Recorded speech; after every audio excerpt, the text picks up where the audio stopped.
بسم الله الرحمن الرحيم الحمد لله رب العالمين وأصلي وأسلم على المبعوث رحمة للعالمين نبينا محمد وعلى آله وصحبه ومن اهتدى بهديه واستنى بسنته إلى يوم الدين أما بعد السلام عليكم ورحمة الله وبركاته. And welcome to this 24th session of fiqh that we have begun couple of months ago with the grace of Allah Azza wa Jal. The last thing we talked about was the categories that are the beneficiaries of zakat, and this was mentioned in chapter 9 Surah At-Tawbah verse number 60, and we spoke about 5 categories and we stopped at the 6th category. And the 6th category is the debtors, those who are in debt, those who people want money from them. And these people either took the money for themselves or to help others. Those who took money to help others are usually mentioned in the books of fiqh to be those who reconcile between two fighting tribes or groups of people. So in order to reconcile between them, in order to fix what is broken, a person comes and says, listen, I will give you compensation of so and so, and goes to the other tribe and says, I'll do the same to you. Even if he's rich, just because he undertook the responsibility of trying to bring people, different tribes together, this is sufficient for him, inshallah, to accept from the zakat money. The other type is when he takes money for himself. And this is also depending on the reason. Is it a legitimate one or not? So a person who borrows money because he's poor, he has to pay the rent, he has to take his family member to hospital, undergo a surgery, chemotherapy, medication, and anything of that sort. Such people are entitled to take from zakat money if they're unable to pay off their debts. But if the debt was not for such a legitimate reason, a person wanted to buy a new Cadillac, a Mercedes, a new Porsche, and he has to take money as a loan and pay installments, then he comes to me and says, Sheikh, help me in paying off my zakat, my debt. No, this is not logical, this is not legitimate. So we have to send him away. Someone who is building a real estate compound, undertakes a loan, building a villa, a new villa, and he asks for help from zakat. No, you are a rich man, and this is not a loan that is taken out of necessity, but rather out of luxury. So this does not qualify for zakat, and Allah knows best. Number 7, fi sabilillah, which is in the cause of Allah Azza wa Jal. And scholars differed whether this category is specifically talking about assisting those who are fighting for the cause of Allah, which is jihad. Or is it general? So building masjids is in the cause of Allah. Building schools for tahfidh of the Qur'an, building, publishing newspapers, supporting Islamic satellite channels, Islamic centers, pavement of the roads. All of this is for the cause of Allah Azza wa Jal. So it's an issue of dispute, yet the most authentic opinion is that the cause of Allah, fi sabilillah, is limited to jihad, which is the fighting for the cause of Allah Azza wa Jal, and for those fighters who fight to uphold Islam to be the highest of all. So the Prophet was asked, alayhi salatu wasalam, a man fights out of bravery, out of nationalism, interested in the booty of wars. So which one of them is in the cause of Allah Azza wa Jal? And the answer would be those who are doing it to make Allah's words the highest. 1 second, as I have to take my grandchildren out. اشوف احد يجي هنا عندي تصوير لا حد يتعبر. So we had to stop for this commercial break. When you have your grandchildren playing around, alhamdulillah. Okay, so the most authentic opinion is that fi sabilillah is dedicated to war in the cause of Allah Azza wa Jal, in supporting of the mujahideen, as this is what was mentioned in the Qur'an and the authentic Sunnah. The 8th category is Ibn Sabil, what some call the wayfarer, and he is a traveler who was cut off, and he might be rich, he might be wealthy, but at the moment, due to his travel, he was cut off.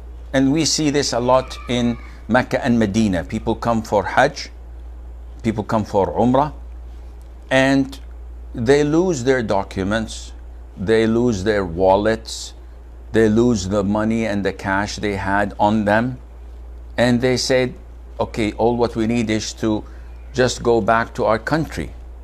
Help us in going back to our country. So if this person is honest and telling the truth, sending him back to his country is a legitimate cause, and it is permissible, insha'Allahu Azza wa Jal. These are the 8 categories that your zakat money must be given to. Now, we don't have to include each one of them. So if I have $1,000 zakat, it's not a must that I give 120 here, 120 there, etc. for the 8 categories. No, I can give it to one portion of the 8, one of the 8 categories, and that would be sufficient, insha'Allah Azza wa Jal. Now, the following section talks about whom zakat money should not be given to. So, one of them is people who have money and those who are able to earn a living, which means that a lot of those whom we give our zakat to, our zakat is not accepted, because so many people come to me and say, Sheikh, my brother is in need and his salary is so little and he has like 6 children and he lives in rented home, so can I give him from zakat? it is not a yes or no answer. It is a description that you must give. So you tell him, is he classified as poor or needy? He says, yeah, maybe he's poor, maybe he's needy. He has a car of his own, and he goes to 1 month every year with the family to a Western country for the holidays, and he has some savings, he has some bonds. So, okay, where is the need then? Such a person is not in need. He's not poor. Definitely zakat is not permissible to be given to him. So if a person is rich or earning, you cannot give him from zakat. Unless, for example, if he was one of the administrators of zakat, meaning that he is working on behalf of the government, collecting and distributing the zakat. We've mentioned this last time, and we said that this is permissible for him to take from zakat money, even if he's rich, because he's taking zakat money not due to the fact that he is in need, rather because he is one of the 8 categories which are those who deserve to receive zakat. Also the debtors, those who are in debt. So if a person reconciles between fighting factions and he spends money of his own, even if he's rich, he's entitled to be given zakat if he paid that money with the intention to fix between fighting factions and at the same time to be given from the zakat. So these are the exceptions. Now, the needy part is also a little bit tricky. So we mentioned last time, if a person was interested in getting married and he doesn't have enough to get him married, okay, he has a job, he has a house, but he doesn't have money to furnish a house, he doesn't have money to pay for the dowry or to throw a walima in normal forms that are accepted in the society and the community. Such a person, we tell him that you are entitled to take from zakat. Likewise, a person who is a student of knowledge, and we have a lot of those in the West and the East, everywhere. So I know a student who has potentials, and he can be a scholar or a highly decorated student of knowledge. So this person, it is easy for me to say to him, if you are unable to finance your trip to seek knowledge and get a degree and study with the shuyukh, so that you can come back and convey the ilm, the knowledge that you have learned to the community and to the Muslims, if you're unable to provide for yourself, we can give you from zakat money. So this is also part of the sources we can give zakat to, and they would be an exemption from this, that is, people with money and those able to earn. This person is able to earn, but in order to work and earn, he has to quit school. So no, we give him from zakat till he continues and gets his degree. The second type of people that we cannot give zakat to, those whom it is my obligation in Islam to provide for. So zakat is a duty in your wealth. But at the same time, I have another duty, and that is to provide for my parents and for my descendants, for my offspring, and for my wife. These are those whom I am ordered to care for and to provide for. Generally speaking, they are those whom I would inherit if they were to die. And due to the fact that I am obliged to provide for, and I will benefit from if they were to die by inheriting, Islam prohibits me from giving them from the zakat, because I would be hitting two birds with one stone, and this is something that one should not do. Should not do, not because it's preferable. No, this is haram. I cannot go to my father and tell him, listen, this is $1,000 for a couple of months from my zakat money to buy food and to buy groceries, etc. This is not permissible. It is my obligation to provide for my father, for my mother, for my wife, for my children. So I cannot skip zakat by giving them to provide for them. And some scholars made an exception when it comes for paying off their debts. So let's assume my father is in need of zakat. I cannot give him from zakat money. I have to provide for him the shelter, the food, the medical care, the whole 9 yards.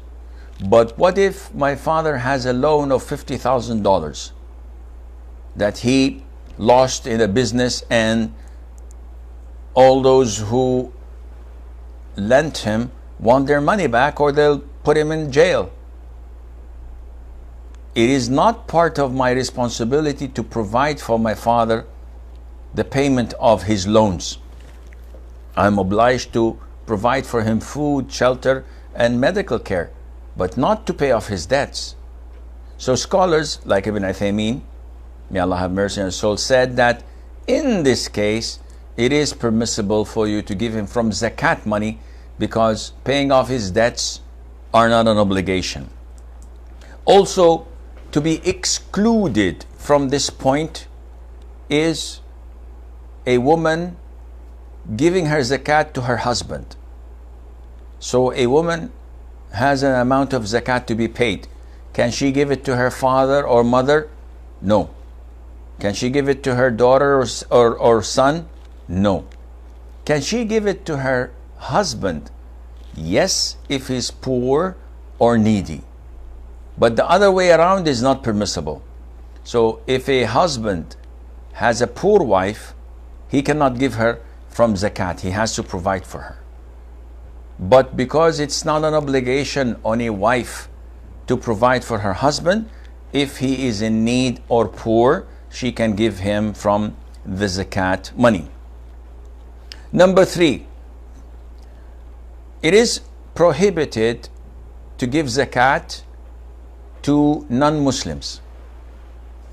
And we've mentioned this earlier, and we mentioned the hadith where the Prophet ﷺ said to Mu'adh ibn Jabal, may Allah be pleased with him, when he sent him to Yemen, he said, you will meet people of the book, Christians and Jews.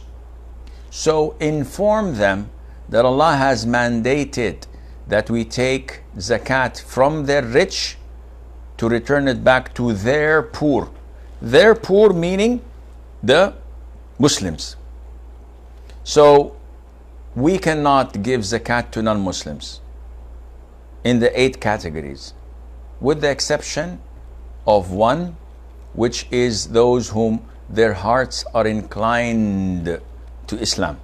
And we mentioned that last class, so I will not go through it again. Number 4, the Prophet's descendants, sallallahu alaihi wasallam. So the people that belong to the Prophet alayhi salatu wasalam and descend from him, and we know that those descending from the Prophet alayhi salatu wasalam are from his grandsons and grandchildren, to be precise.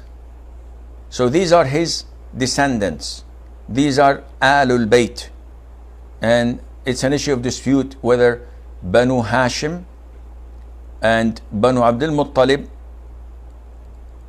are together in this prohibition, or only Banu Hashim. And the most authentic opinion is that both Banu Hashim and Banu Abdul Muttalib are prohibited from taking zakat.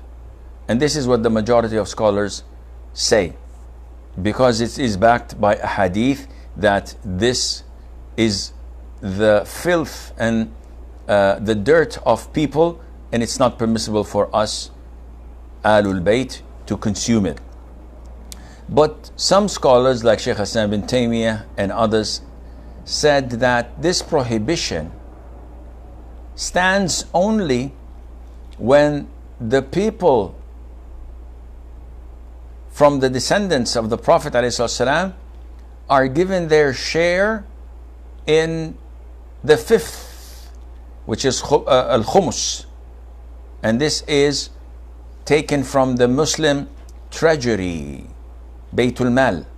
But if they're not, as the case is nowadays, if they're not given their rights financially, then they would probably starve to death. So due to the fact that no one is giving them their rights, scholars say that we should not let them suffer and need. We should give them from zakat money, because they were deprived from their rights initially. But taking zakat money from rich people of the descendants of the Prophet ﷺ to give to the poor is better than taking the zakat money from every average Muslim, as a form of preserving their dignity, etc. And Allah knows best. Number 5 is the slaves freed by members of the Prophet's descendants ﷺ, or household, and these are known as al-mawali because they follow in their lineage those whom have freed them. We don't have those, so we shouldn't pay much attention to it. And finally, the 6th category are the slaves. So if I see a slave who is in need, who's poor, I cannot give him from zakat money, because this zakat, if it reaches this slave's hand, initially it is his master's money. So as if I'm giving it to his master, who might and most likely would not be poor. So this is not permissible to give zakat to slaves, because they are owned by people and they would be like a proxy, as if I'm giving the zakat money to their masters directly instead of them, and this is not permissible. Okay, then we have a few issues here, but I think I will skip it, and we will stop at denying the zakat. And the reason is that we have many questions left over from last week and the week before, and I hope I read the questions correctly. I don't know if I mentioned that. Today is the 9th, yeah. Okay, doke. So we have a question from Masuma Maqsood, and she says, please answer my following questions regarding fasting. Recommended dua for breaking and keeping the fast. There is no such dua for keeping the fast. You say Bismillah, you eat your pre-dawn meal, you drink your water, you drink your milk, you do whatever you want before the adhan of Fajr. That's it. Once the adhan is called, you're fasting. As for breaking the fast, there is an authentic hadith where the Prophet ﷺ, after breaking his fast, would say, ذهب الظمأ وابتلت العروق وثبت الأجر إن شاء الله. So the thirst is gone and the veins are nourished and the reward is fixed. And this is part of the dua you say after having your futur. There is normal dua, but before breaking your fast, there isn't anything prescribed. There is general dua for you to make. So you supplicate to Allah Azza wa Jal just before breaking your fast. Ask Him for it, whatever you want, and Allah would respond to you, because the dua while breaking the fast is answered, as in the authentic hadith. Can we break fast by following sunset timings in our WhatsApp app, or in our weather app? One lives in America, or follow the local masjid timings. Allah Azza wa Jal in the Qur'an mentioned to us that whenever the sun sets, then we break our fast. And the Prophet said, alayhi salam, if night time comes from here and daytime goes from there, then a fasting person has broken his fast. So what counts is sunset. Most likely, 99.99%, the weather apps give you the correct sunset where you are at, while the local masjid usually delays it by 3 to 4 minutes, maybe a little bit less, a little bit more.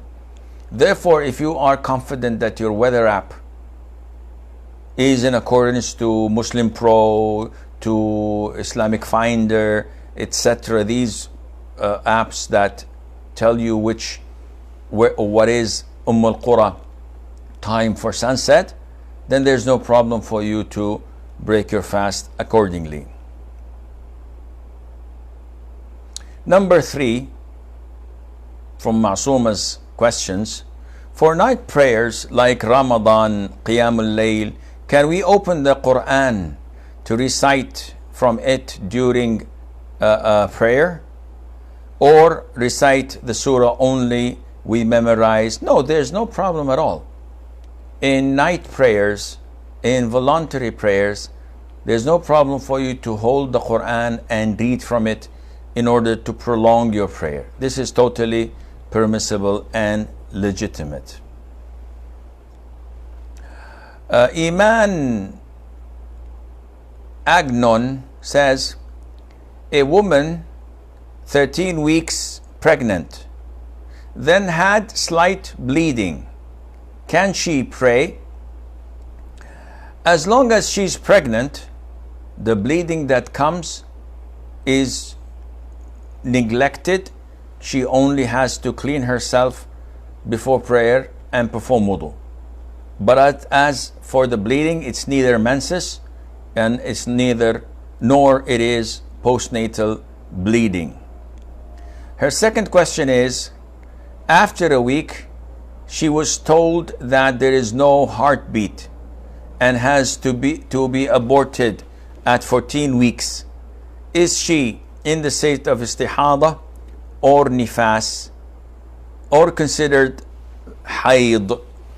So when they told her that she is pregnant with a dead fetus, as long as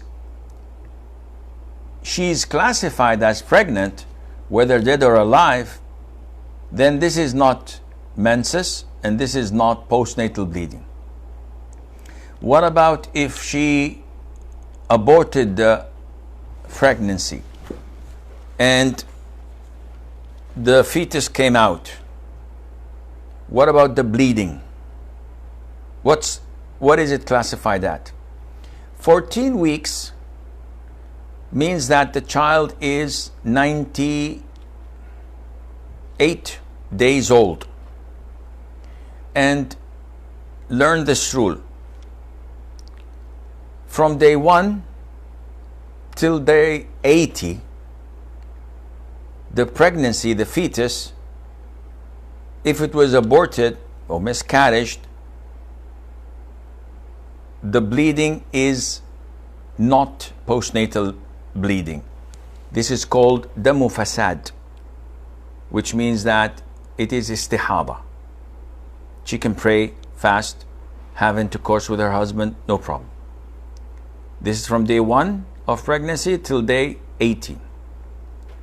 From day 120 onwards, if the pregnancy was aborted or miscarried, by default, this is postnatal bleeding, because the soul has been breathed in the fetus when it's 120 days.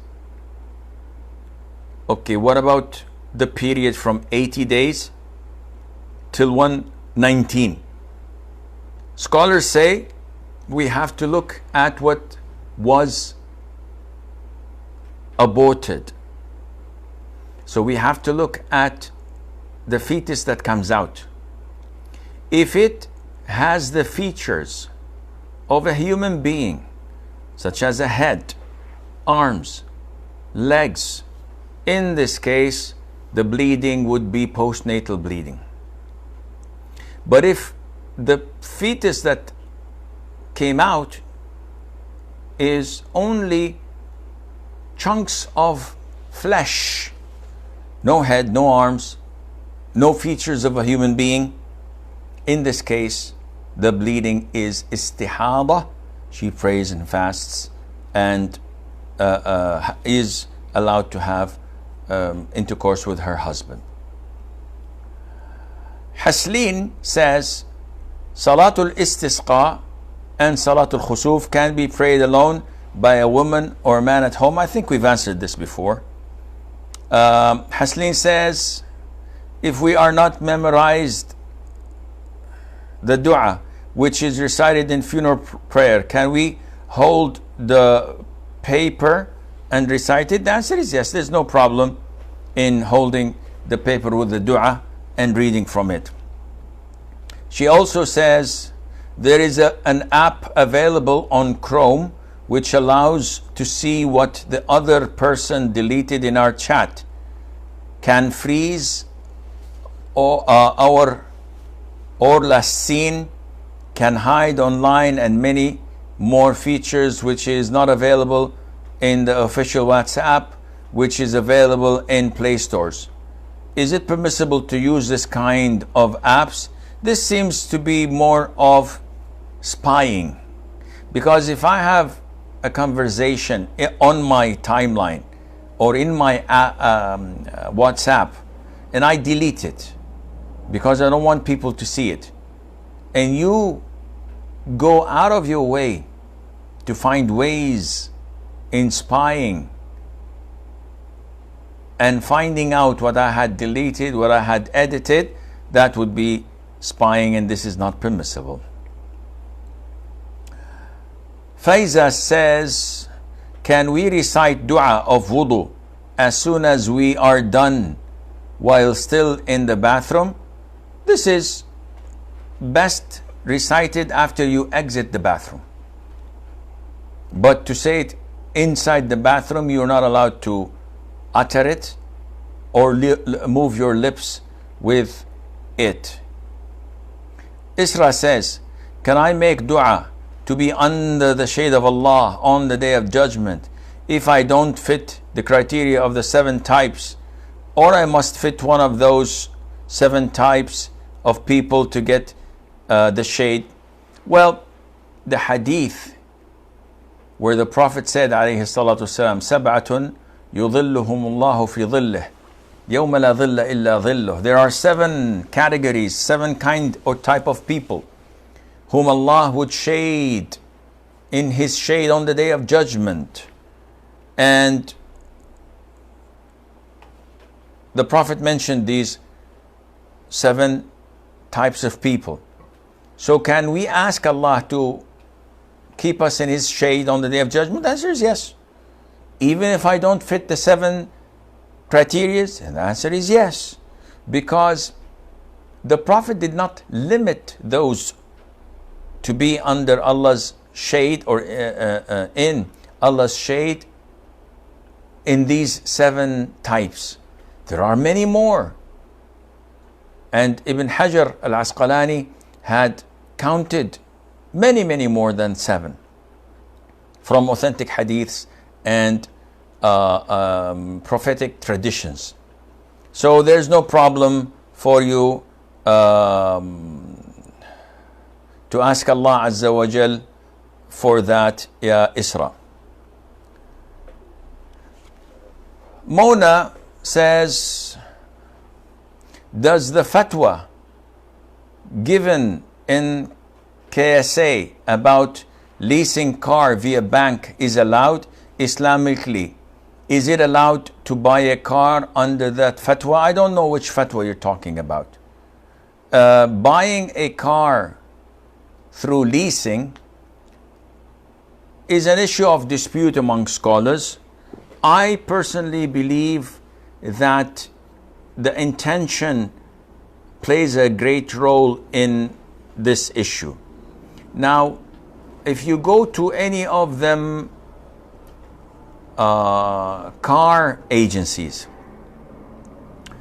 and you try to buy a car through installments, which by the way was the only way of buying cars 15 years ago.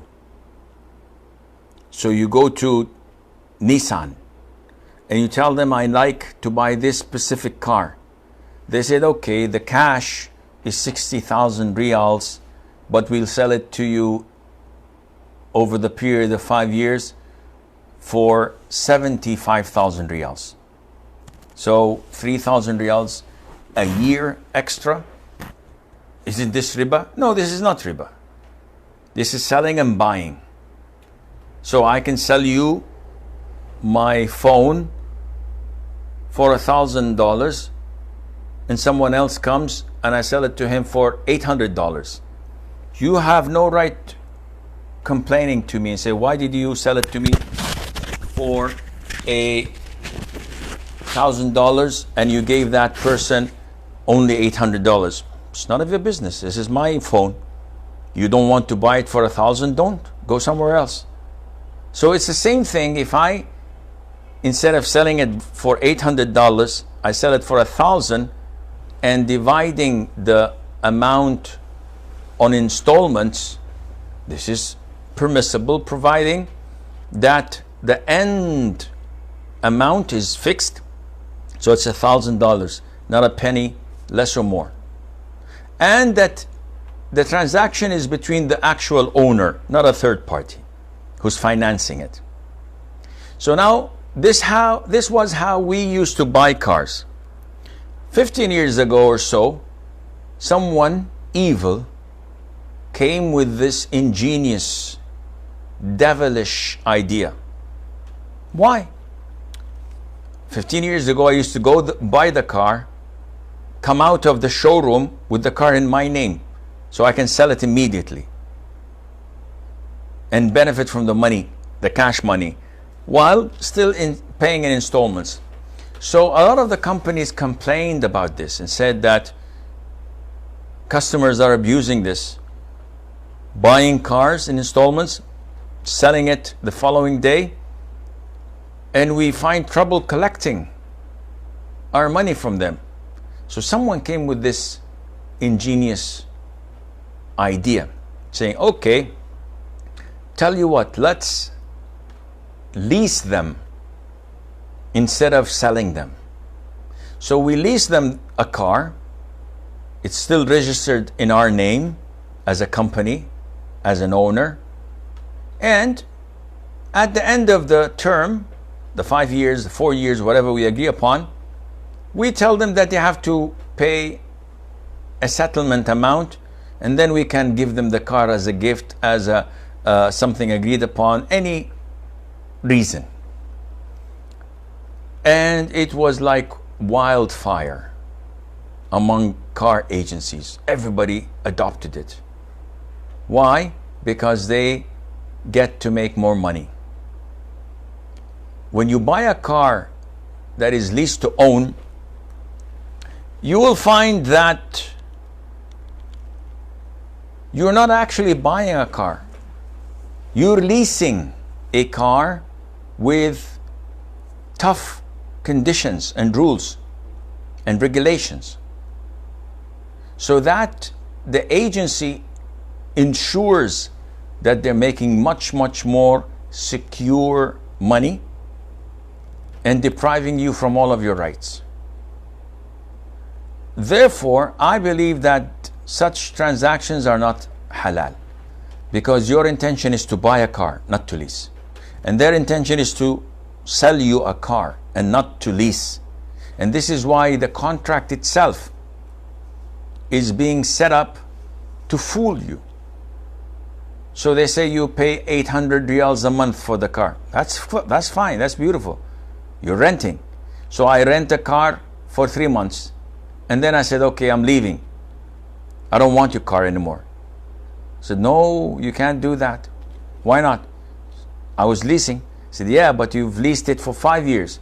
So now instead of the 800 a month, after recalculating, you should pay us 7,000 or 10,000, because this is the initial monthly payment for the first year. It decreases in the second year, it decreases in the third year, fourth year you pay peanuts, and then you take the car if you were to continue.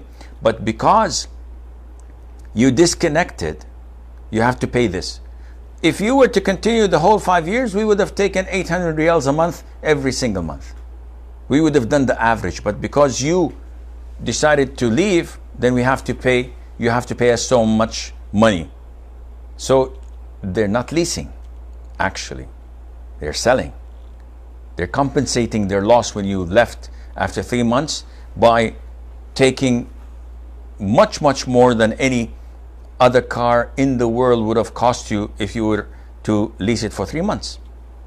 Not only that, you have to pay for full insurance.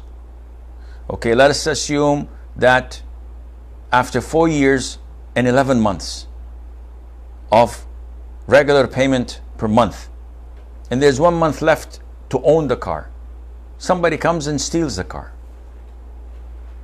He steals it, he takes it, and the cops are unable to find him or the car. So the insurance company says, we will compensate you, we'll give you a new car. You're happy, say, okay, wow, that's great. Only to find out that the agency is taking that car. Guys, I've been paying insurance, full insurance coverage. So yeah. And you're leasing. So now the lease is over because the car is lost and is stolen. We take the new car. You want to buy a new car or to lease a new car from us? Let's sign a new contract. What about the 4 years and 11 months that I had paid? It's gone down the drain. Apologies, but you've lost the car. So at the end of the day, it's damn if you do, damn if you don't. They are ripping you off left, right, and center. And this is why, regardless of the fatwa, if there is any fatwa, I believe that this is un-Islamic, and unfortunately the whole country is working with it. May Allah rectify our affairs. Shaykh Rahman says, since it's an innovation to pray Eid Salah in the masjid, what would be the ruling in extreme situation? The whole area has been flooded except the masjid, or there's a bad storm. We've said that before, that whenever there is a need to pray in the masjid, this becomes permissible, as in the case of rain, as in the case of flooding, as in the case of natural disasters. You can't pray in the open, extreme wind, then yes, you can pray in the masjid without a problem, inshallah. Farhana says, please tell me the correct way to pray witr. Witr means in Arabic odd number. So 1 is witr, 3, 5, 7, 9, 11 is witr. The minimum of witr is 1. And the maximum is, the sky is the limit, in the sense that night prayer is to be prayed in 2, 2, 2. indefinitely. And remember, there is a big umbrella called night prayer. Underneath this umbrella, we have Taraweeh, which is a night prayer of Ramadan. We have Tahajjud, which is preceded by sleep usually. We have Witr, which is the prayer to conclude night prayer with. And the Witr, the minimum is 1. And the maximum reported is 9. So the Prophet used to pray 1 rak'ah Witr and offer salam. Sometimes he prayed 3 rak'ahs Witr in a row, not sitting in the second rak'ah like Maghrib, rather praying first rak'ah standing up, second rak'ah standing up, third rak'ah he sits, offers tashahhud and durud or salutation, and then offers salam. He used to pray 5 rak'ahs in a row, sitting only on the 5th. He used to pray 7 rak'ahs Witr in a row, sitting only on the 7th and offering salam. And he used to pray 9 rak'ah Witr, sitting on the 8th, standing up, then sitting on the 9th and concluding it with salam. This is what was reported from our Prophet sallallahu alaihi wasallam to pray Witr. So if you praying either way, 2 rak'ahs, 2 rak'ahs, 2 rak'ahs night prayer, these 2 rak'ahs, like all voluntary prayers, like Fajr prayer, no difference. Once you want to conclude it, you offer 1 rak'ah of Witr minimum, and in this rak'ah, you recite the Fatiha, the Surah, you make ruku', you make rising from the ruku', you make 2 sajdas, you sit for tashahhud, for the salutation, you offer salam. This is the way that Witr is prayed. If you wish, you can add also Qunut, which is after rising from the ruku', you raise your hands after saying Sami Allahu liman hamid Rabbana wa lakal hamd, and you say Allahumma hdina fi man hadayt wa afina fi man afayt, and the rest of the dua of Hasan ibn Ali, may Allah be pleased with them both. Iman says, a woman, okay, we've gone through this. What is this? It's repeated. Okay. Haslin, okay, we've gone through this as well. Available Chrome, and this was also finished. I think I copied and pasted the wrong questions twice. And flooded Witr prayer. Okay. Roshana says, if I break my Sunnah fast, will I have to repeat the same fast again? The answer is no.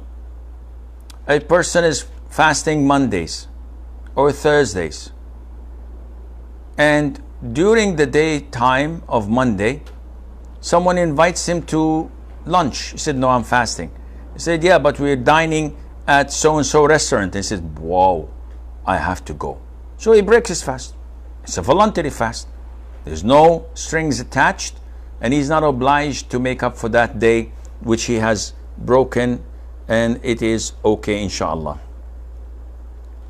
Shireen says, how far is a woman allowed to travel or move to one place or from one place to the other without a mahram? Shireen, the Prophet said, it is not permissible for a woman who believes in Allah on the Day of Judgment to travel without a mahram.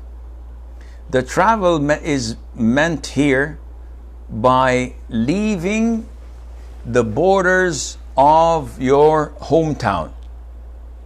So if you live in Cairo, you're entitled to travel east, west, north, south on the city limits of Cairo.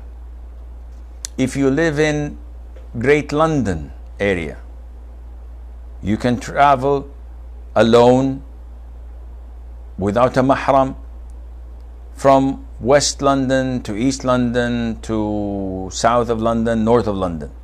but you can't go to Birmingham because that would be traveling. If you commute within the city, there's no issues in that, and you can do that without a male mahram. Hadija, if a woman takes contraceptive drugs intending to prolong her days of fasting in the month of Ramadan and eventually completes it, what is the ruling of Islam about it? If a woman takes contraceptives so that she skips her monthly cycle, this is totally permissible, providing it is medically safe. If your doctor says you can do that, this is permissible. Haslin says, the person who are exempted from fasting due to legit reasons, after Ramadan, can they feed 30 people on the same day, or should it be every consecutive day? No. Ibn Abbas radiallahu anhuma, the cousin of the Prophet ﷺ, at the end of his days, he became so fragile and could not fast. So he used to wait until Ramadan is over, then he prepares a huge amount of food and invites 30 poor people to feast and eat from it.